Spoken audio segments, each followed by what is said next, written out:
নমস্কার। সহৃদয় সামাজিক আপনাদের সকলকে আমি অভিজিৎ সরকার স্বাগত জানাই। আজকে এই ভিডিওটি আমাদের ড্রা মেডিটেশন প্রসেস নিয়ে। এই প্রসেস নিয়ে এর আগেও আমি কথা বলেছি, আজকেও পুনর্বার সেই বিষয়ে কিছু সংযোজন করতে ইচ্ছা করি। আমরা ড্রা মেডিটেশনের এই সিদ্ধান্তে উপনীত হচ্ছি কিভাবে, কেন এটি ড্রা meditation, dramatic meditation for guidance, counselling and psychotherapy and overall for the betterment of life. এই ড্রা মেডিটেশন হচ্ছে একটি সাইকোফিজিক্যাল প্রসেস, একটি এক্সারসাইজ। এর মধ্যে নৃত্য আছে, নাট্য আছে, সঙ্গীত আছে, বাদ্য আছে, নানা রকমের শিল্প, যত কিছু হতে পারে, ডেকোরেশন হতে পারে, flowers, the philosophy of flowers হতে পারে। এই সমস্ত কিছু নিয়ে আমাদের ভারতবর্ষীয় শাস্ত্রে যে চতুষ্ষষ্ঠী কলা, সেই কলা ধরে, সেই শিল্প বিন্যাস ধরে আমাদের ড্রা মেডিটেশনের প্রস্তাবনা।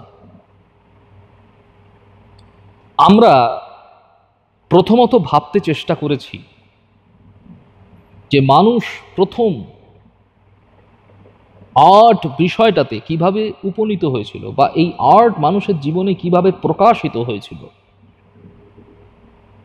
তো আলতামিরা গুহাতে, বা আমরা যদি পুরনো দিনের যেমন ভীমবেটকা, ভারতীয় ভীমবেটকা, তাতে যে সমস্ত ছবি আমরা দেখছি, ময়ূরীর ছবি, সেখানে নারীর ছবি, আলতামিরাতে বাইসনের ছবি, আরও নানা রকমের ছবি আমরা দেখতে পাচ্ছি। সেই ছবিগুলো সম্পর্কে সাধারণভাবে কথা ওঠে আর্ট ওয়ার্ক হিসেবে, মানুষের আর্ট ওয়ার্কের আদিমতম নিদর্শন।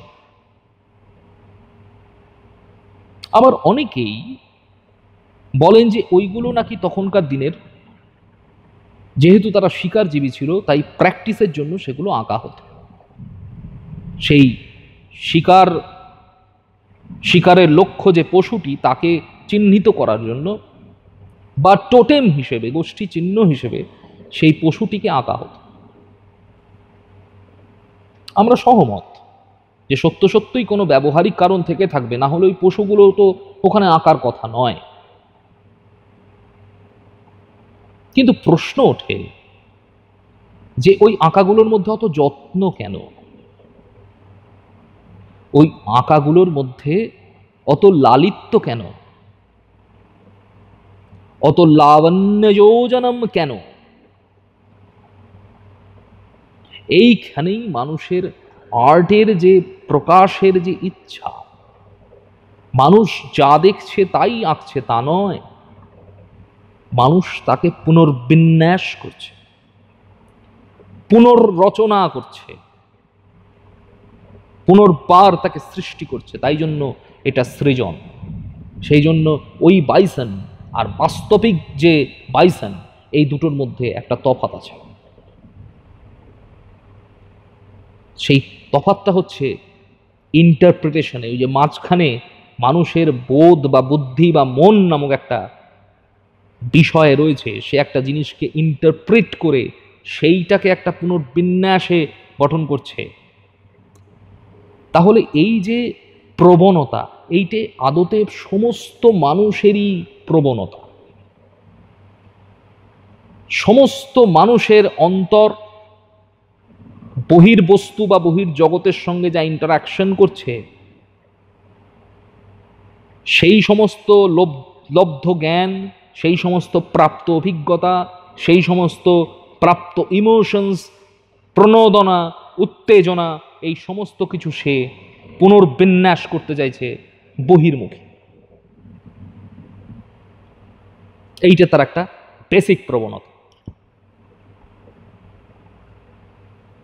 তাহলে সেই জায়গা থেকে আমরা আরেকটু যদি গভীরে যাই, তাহলে দেখতে পাবো যে আদিমতম যে নাট্যের ভাবনা, যেটাকে আমরা নাট্যের আঁতুর ঘর বলছি, সেইখানে কিন্তু সকলে মিলে একটা একটা আনন্দ উৎসবে তারা মেতে উঠছে। শিকারের পরে আগুন জ্বালিয়ে মাংসটাকে ঝলছে। সেখানে দেখা যাচ্ছে, বা আমরা যতদূর গবেষণা করে জানতে পারছি, যে গোষ্ঠীর সকলে তার মধ্যে যুক্ত হচ্ছেন। সেখানে একজন বা দুজন বা তিনজন বা চারজন আলাদা নাচছেন, আলাদা বাজাচ্ছেন, একদল এনজয় করছে দর্শক হিসেবে, এমনটা নয়। আসলে সেখানে সকলেই পারফর্মার, সকলেই দর্শক।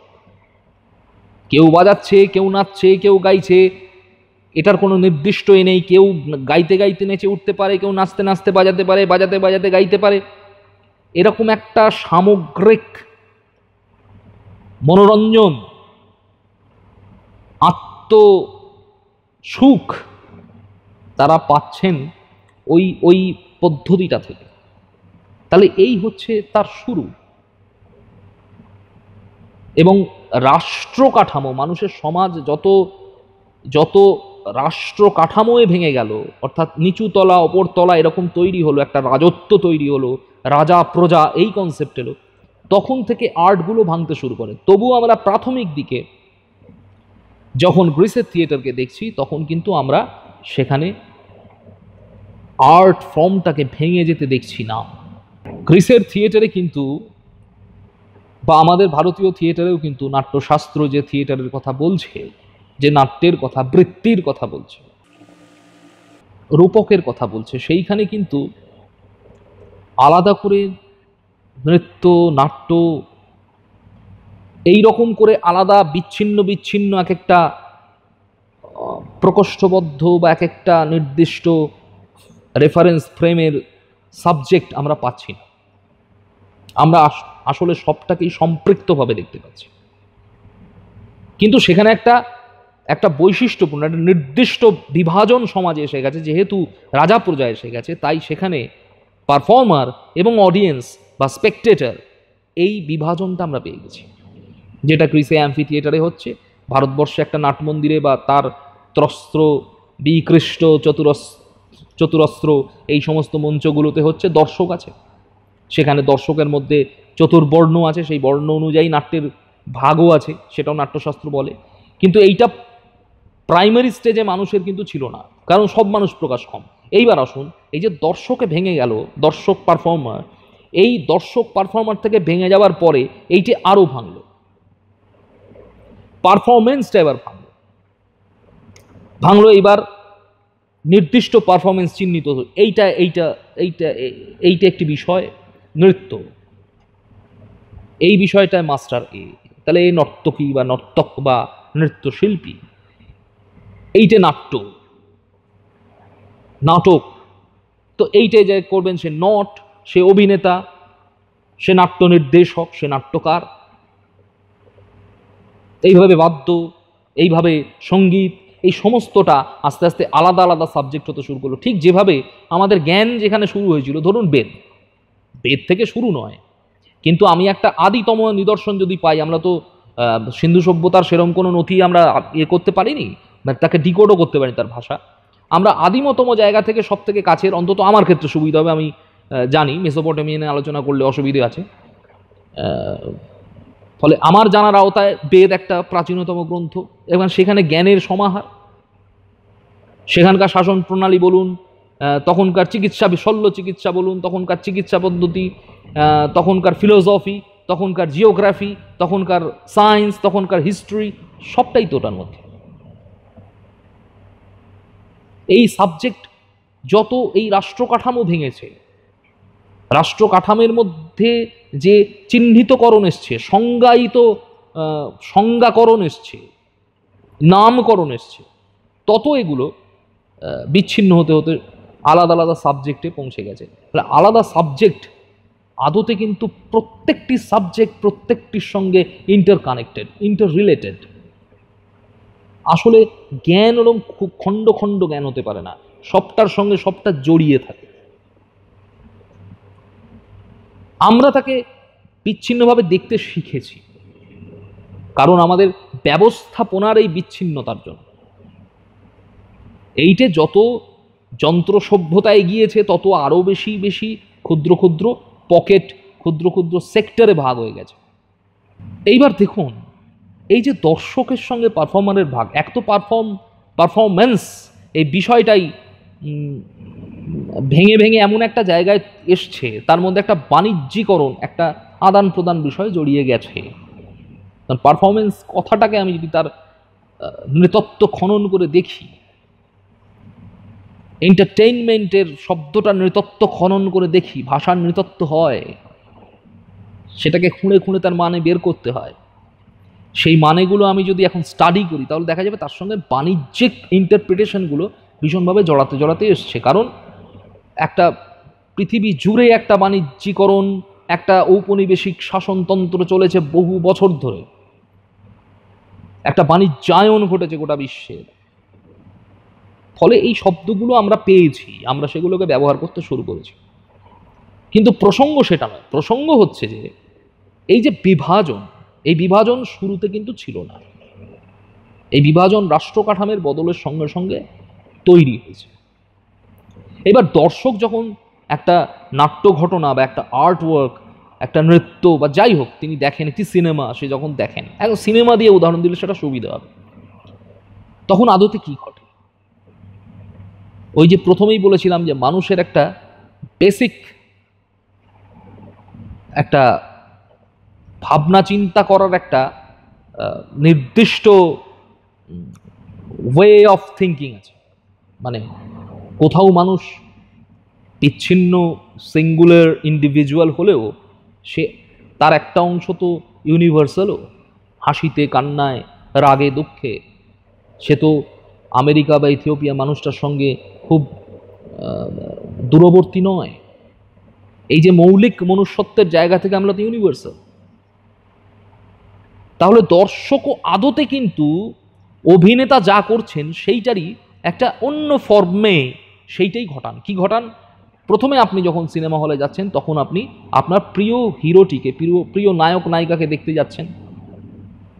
গড়ে মানুষ যেরকম যায় আপনি তার অভিনয় দেখবেন বলে যাচ্ছেন। সেই জন্য যখন নায়কের নাম, আপনার প্রিয় চরিত্রটির মানে প্রিয় অভিনেতার নাম বা পরিচালকের নাম যখন পর্দায় আসছে তখন আপনি উৎফুল্ল হচ্ছেন। সাধারণ দর্শক চেঁচাচ্ছে, নানা রকমভাবে উত্তেজনা প্রকাশ করছে, তার এন্ট্রিতে সিটি পড়ছে।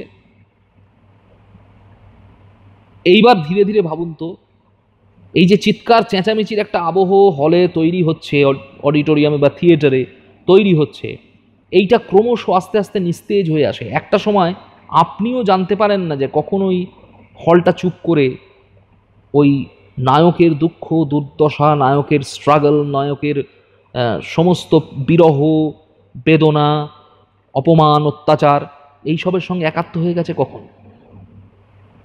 গোটা হল তখন চুপ, তারা কিন্তু এটা শুনছে। কি করে হলো? এইখানেই মানুষের মৌলিক ইউনিভার্সাল মনস্তত্ত্ব। মানুষ আসলে বস্তুকে, অবজেক্টকে সাবজেক্টিফাই করে। মানুষ একটি বস্তুর সঙ্গে রিলেশনে যখন আসে, তার সঙ্গে যখন ক্রিয়া প্রতিক্রিয়া হয়, এটা কি প্রতিক্রিয়া? এটা হচ্ছে বস্তুতে নিজের, তার মনটা বস্তু অবধি। ধরুন একটি বাঘ,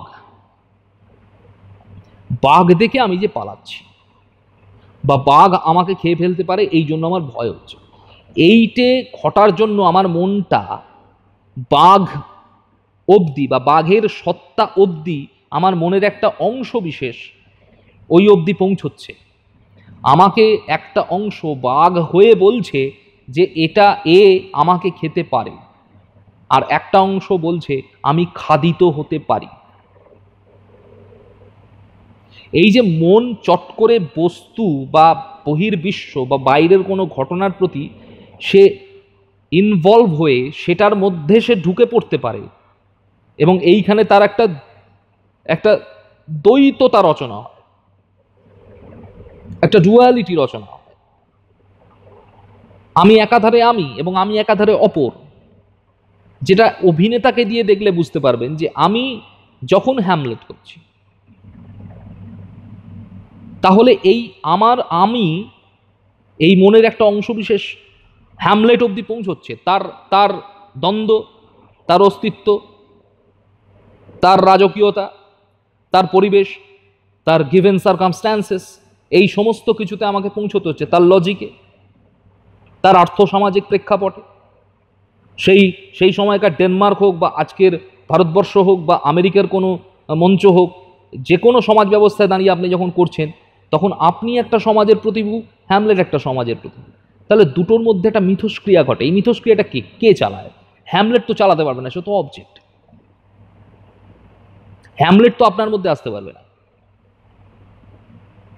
আপনি হ্যামলেটের সংস্পর্শ, কারণ আপনি সজীব, ওর মধ্যে কিছু সজীবতার গুণ আছে, কিন্তু ও আপনার কাছে আসেনি, আপনি ওর কাছে গেছেন, কারণ আপনার সজীব মনটা হ্যামলেটের কাছে গেছে। যে লোকটা জীবনে কোনোদিন হ্যামলেট কি কেন কি জানে না, সে হ্যামলেট সম্পর্কে কিছু ভাবতেও পারবে না। ভাবতে গেলে পড়তে হবে। অর্থাৎ পেয়ারা খেলে তবে পেয়ারার স্বাদ বোঝা যায়, পেয়ারা না খেয়ে পেয়ারার স্বাদ বোঝা যায় না। লঙ্কা ঝাল কিনা সেটা লঙ্কা খেয়েই বোঝা যায়। এক্ষেত্রে লঙ্কা আপনাকে স্বাদটা পাইয়ে দিতে পারবে না, আপনি লঙ্কার স্বাদটা পেতে পারবেন। এই যে মনস্তত্ত্ব, আমি হ্যামলেট হয়ে উঠছি, বা হ্যামলেট আমার মধ্যে সে ধারিত হচ্ছে, আমার দ্বারা সে গৃহীত হচ্ছে। এই যে মনের দ্বিধা বিভক্ত চলন, এর একটা দ্বন্দ্ব তৈরি করে। এই দ্বন্দ্বটাই সুখ, দুঃখ, আনন্দ, ভয় এরকম ইমোশনস তৈরি করে। এবার কিভাবে করে, তার সঙ্গে সংজ্ঞান, অর্থাৎ কনসিয়াস মন, আনকনসিয়াস মন, সংজ্ঞান এবং নির্জ্ঞানের কি সম্পর্ক, সেসব বিস্তারিত গবেষণা, এবং সেটা মনস্তত্ত্বের অংশ। এবং এটি আমাদের নাট্যের মধ্যে কিন্তু এই খেলাগুলো চলে। আমরা কেউ জেনে কেউ না জেনে এই কাজগুলোই করি। তাহলে অভিনেতার সেই যে মনস্তত্ত্ব, সে যে চরিত্রটা হয়ে উঠছে বা চরিত্রটা তাতে সে ধারণ করছে নিজের মধ্যে, দর্শকের মধ্যেও কি সেটা চলে? অবশ্যই চলে। কারণ ওই যে আমরা ইউনিভার্সাল, আসলে এই যে প্রকাশের গুণ, এইটা আসলে আমাদের সকলেরই ছিল। আমাদের রাষ্ট্র কাঠামো এটাকে বিভাজিত করেছে। একদল সেটা চর্চার মধ্যে যায়নি, একদল সেটা চর্চার মধ্যে, মানে কয়েকজন সেটা চর্চার মধ্যে আছে, তারা আলাদা করে মঞ্চ, আলো, পোশাক পরিচ্ছদ, মেকআপ করে দাঁড়িয়েছে, বাকিরা দাঁড়াচ্ছে না। কিন্তু সেও আদতে ওই প্রসেসটাই ফলো করছে। সেও কিন্তু যখন প্রথমে ঢুকছে, সে তার প্রিয় নায়ককে দেখছে, তারপরও সেই ঘটনাটার মধ্যে সে নিজের ঘটনাগুলোর সঙ্গে রিলেট করতে করতে যাচ্ছে। নায়কের প্রেম হলো, তার নিজের প্রেম মনে পড়ে গেল। নায়ক দুঃখে পেল, তার নিজের দুঃখ মনে পড়ে গেল। নায়ক চাকরি পেল না, নিজের বেকারত্ব মনে পড়ে গেল। এইগুলো ঘটতে করতে একটা সময় সে নিজেই নায়ক হয়ে যায়। সেই জন্য নায়ক যখন ভিলেনকে মারছে, ভিলেন যখন মার খায়, তখন সে খুব আনন্দিত হয়, ক্যাথারসিস হয়, তার রস নিষ্পত্তি হয়। তার মানে এইটাই আমাদের প্রস্তাবনার মূল। এইখান থেকেই আমরা আমাদের কনক্লুশনে এসে পৌঁছচ্ছি যে প্রতিটি মানুষ আদতে শিল্পী, কিন্তু তার কাছে সেই শিল্প সত্তাটা, সেই সুন্দর, সেই শ্রেয়, সেই সৃজন, সেইটা তার জীবন থেকে বিস্মৃত হয়ে গেছে, অবলিভিয়েট। সেটা রাষ্ট্র কাঠামোর জন্য প্রতিটা মানুষ সেটা ভেবে উঠতে পারেন না। সে নিজে যে তার জীবনটাকে চালনা করতে পারেন, এই কথাটা তিনি, এই সত্যটা তিনি জানেন না। ওই হাতির কানের মতো, হাতি নিজের শরীর দেখতে পায় না, তেমনি মানুষও আদতে নিজেকে দেখতে পায় না। মানুষ আয়নায় নিজেকে উল্টো দেখে, মানুষ ছবিতে নিজেকে উল্টো দেখে, সে নিজেকে কোনোদিনও দেখতে পায় না। এইটা তার ট্র্যাজেডি। সে অন্যের মধ্যে থেকে দেখতে চায় নিজেকে, সে পরিবারের মধ্যে থেকে, বন্ধু বান্ধবের মধ্যে থেকে, প্রিয়জনের মধ্যে থেকে, গুরুজনের মধ্যে থেকে, সমাজের কাছ থেকে সে নিজেকে বুঝতে চায়, চিনতে চায়। এইটা তার প্রবণতা। সেই জন্যই তার এই যে অবজেক্টিফাই করা, অন্যের মধ্যে নিজের মনটাকে নিয়ে যাওয়া, মন দ্বিধাবিভক্ত হওয়া এবং সেইটাকে নিজের মধ্যে গ্রহণ করা, তার টাসলের মধ্যে যাওয়া, এইটে মানুষের একটা ন্যাচারাল ইনস্টিংক্ট, একটা প্রাকৃতিক প্রবৃত্তি। এই প্রাকৃতিক প্রবৃত্তি বলছে যে প্রতিটি মানুষ আদতে শিল্পী। আমরা প্রতিটি মানুষের কাছে তার সেই শিল্পবোধ, তার সেই সুস্থতা, সৃজনী শক্তি, তার সেই জীবনকে শৃঙ্খলাবদ্ধ, জীবনকে সুললিত, লাবণ্য যোজনম করা, তার পদ্ধতি খুঁজতে চাই। শুধু পদ্ধতি নয়, আমরা সেই বার্তাটা দিতে চাই। এই পদ্ধতি তো খোঁজা হয়েছে বহুদিন থেকে, নাট্যশাস্ত্রে খোঁজা হয়েছে, পোয়েটিক্সে খোঁজা হয়েছে, আমাদের চতুষ্ষষ্ঠী কলার মধ্যে খোঁজা হয়েছে, মনস্তত্ত্বগুলোর মধ্যে খোঁজা হয়েছে, পুরাণগুলোর মধ্যে খোঁজা হয়েছে। আমরা সেইটে মানুষের ম্যান টু ম্যান, প্রতিটি মানুষের কাছে পৌঁছতে চাই যে আপনার জীবনটাকে আপনি এইভাবে দেখতে পারেন, আর্ট আপনাকে যেভাবে দেখতে বলছে, তাহলে আপনি একজন আর্টিস্ট। ধন্যবাদ। এবারের প্রস্তাবনা এই পর্যন্তই। ড্রাম মেডিটেশন নিয়ে আরও অনেক তথ্য, অনেক আলোচনা নিয়ে আসবো আপনাদের কাছে। আপনাদের মতামতের অপেক্ষায় থাকব। যদি আমাদের মতামতের সঙ্গে আপনাদের কোনো রকম বিরোধিতা থাকে, কোনো রকম প্রশ্ন থাকে বা কোনো রকম আপত্তি থাকে, তাহলে নিশ্চয়ই জানাবেন। ধন্যবাদ।